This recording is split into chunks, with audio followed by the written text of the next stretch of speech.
Hi, I'm George Russell. I'm a body worker, dancer, movement specialist, and also chiropractor, and I work in New York City.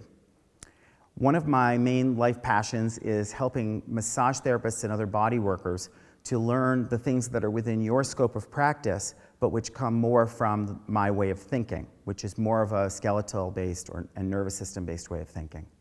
So what I want to offer to you today I think is very important. I think the massage therapist is definitely the most skilled and appropriate person to be working with almost all shoulder problems. And that is a very strong statement, but I do mean it. I'm going to name some conditions, and please feel free to moan or weep. Okay? Frozen shoulder, acromial bursitis, shoulder impingement, supraspinatus fraying and tearing. I could go on, but many of the diagnoses of the shoulder are actually all the same thing. They're descriptions of what happened as the result of a dysfunction. It's a simple dysfunction. It's one that you can treat within your scope of practice, and for some reason, not that many people know about it. So this is your chance.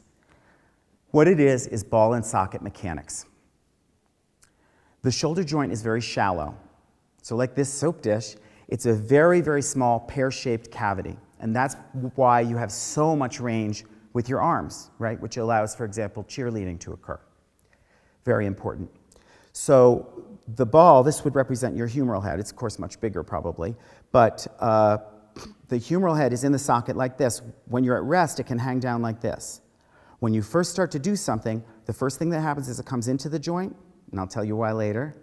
And then when you move, whichever way your elbow moves, that's the way the ball is going to roll. All the big muscles that you've ever heard of, the big muscles that you work on and that people ask you to work on, are muscles that move the elbow. They roll the top of the humeral head out of the socket so that the end of the arm can move in a given direction.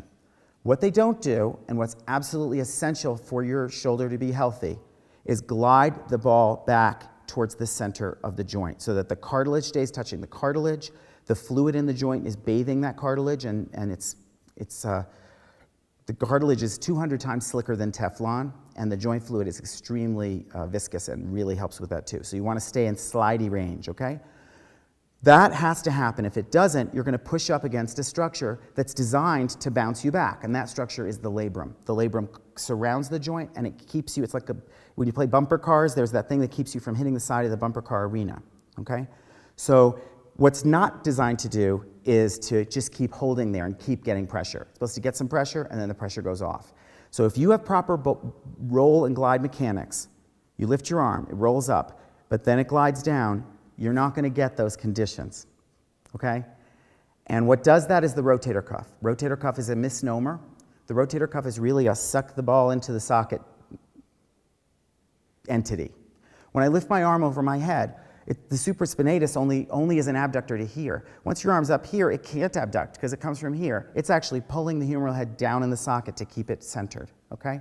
So working the rotator cuff is going to be very important. But even before you do that, there are some range of motion things you can do that are going to be so helpful. You and your clients are really and truly not going to believe it.